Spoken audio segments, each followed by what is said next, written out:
Selamat pagi semuanya. Hari ini kita akan belajar tema 4, subtema 2, pembelajaran 3 sampai 6. Simak baik-baik ya video ini. Sebelum mulai belajar, mari kita berdoa terlebih dahulu. Kalau sudah, mari kita mulai pembelajaran hari ini.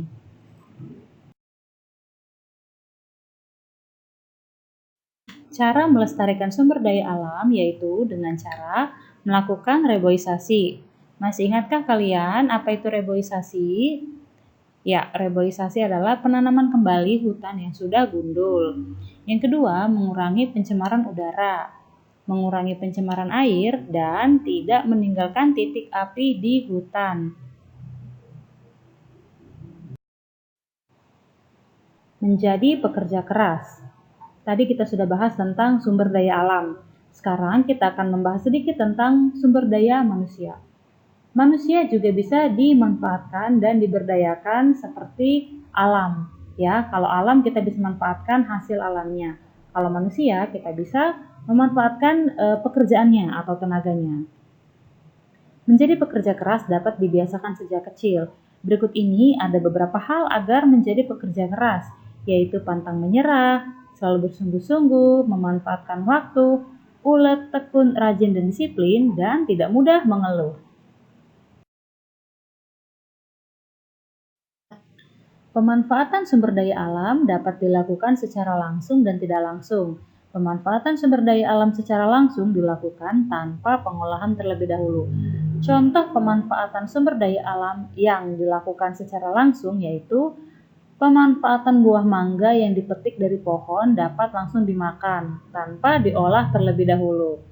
Sedangkan pemanfaatan sumber daya alam tidak langsung dilakukan dengan pengolahan terlebih dahulu menggunakan teknologi. Misalnya, getah karet yang diambil dari pohon karet harus diolah terlebih dahulu sebelum menjadi ban kendaraan bermotor.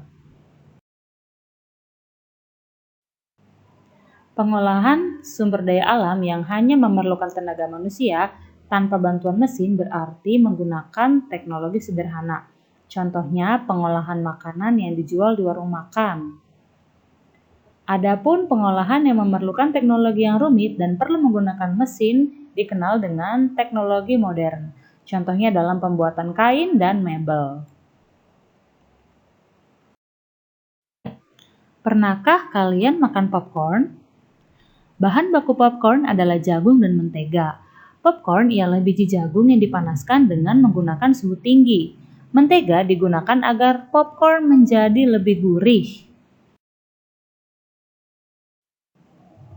Tahukah kalian bahwa popcorn dibuat dari biji jagung? Memasak popcorn sangatlah mudah dengan mencampurkan 1 sendok makan mentega dan 2 hingga 3 sendok biji jagung ke dalam mesin popcorn. Kemudian dalam waktu 2 menit, popcorn siap disantap. Proses produksi jagung popcorn dimulai dari petani menanam jagung. Mari kita perhatikan gambar berikut. Dari jagung, yang diambil hanya bijinya saja. Setelah itu dimasukkan ke dalam mesin popcorn yang sudah diberi mentega. Kemudian jadilah popcorn yang siap dimakan atau disantap.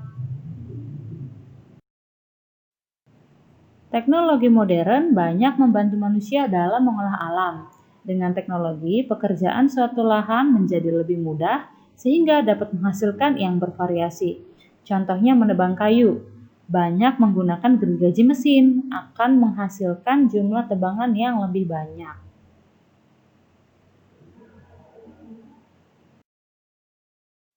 Selain itu, teknologi modern juga dimanfaatkan dalam pengolahan air.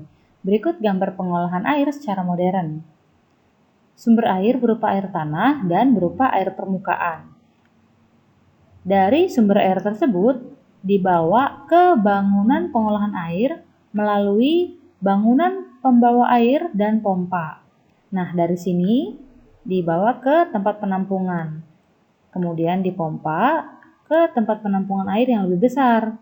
Dan dari sini air akan didistribusikan kepada pemakai air atau ke rumah-rumah warga. Contoh pekerjaan yang memanfaatkan air yaitu Petani tentu saja untuk untuk mengairi sawahnya ya. Kemudian peternak untuk memberi minum ternak-ternaknya. Nelayan memanfaatkan air laut dan pemadam kebakaran yang menggunakan banyak air untuk memadamkan api. Mari kita bahas pembelajaran selanjutnya. Menilai sebuah cerita berarti memberikan penilaian atau memberikan pendapat terhadap sebuah cerita yang telah dibaca. Jika sudah mengetahui serta memberikan pendapat terhadap sifat tokoh dan permasalahan yang terjadi dalam sebuah cerita, kalian dapat menentukan inti dari cerita tersebut.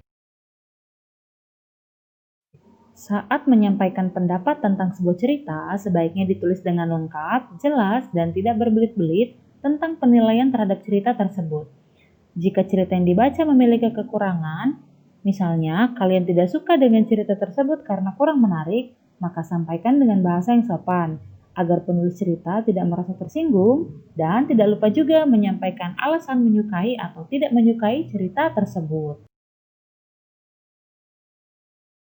Sekarang bacalah teks cerita yang berjudul Kisah Persahabatan Yahya dan Rio dari buku paket tema 4 halaman 120 sampai 122. Miss juga sudah ketikan dalam video ini, jadi kalian boleh pause supaya kalian boleh baca pelan-pelan dan dalam hati ya.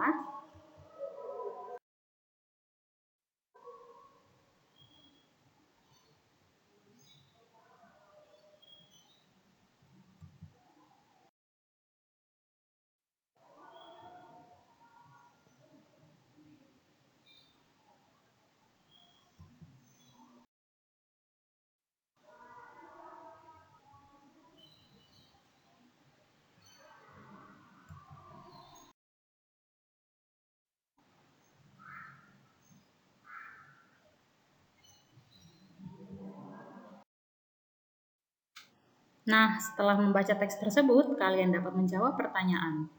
Bagaimanakah sifat-sifat tokoh yang ada di dalam cerita tersebut? Pertama, Yahya, bagaimana penokohannya? Baik dan suka menolong. Rio, sama ya. Rio juga baik dan suka menolong. Sedangkan Ardian ini dia jahat dan tidak mau menolong.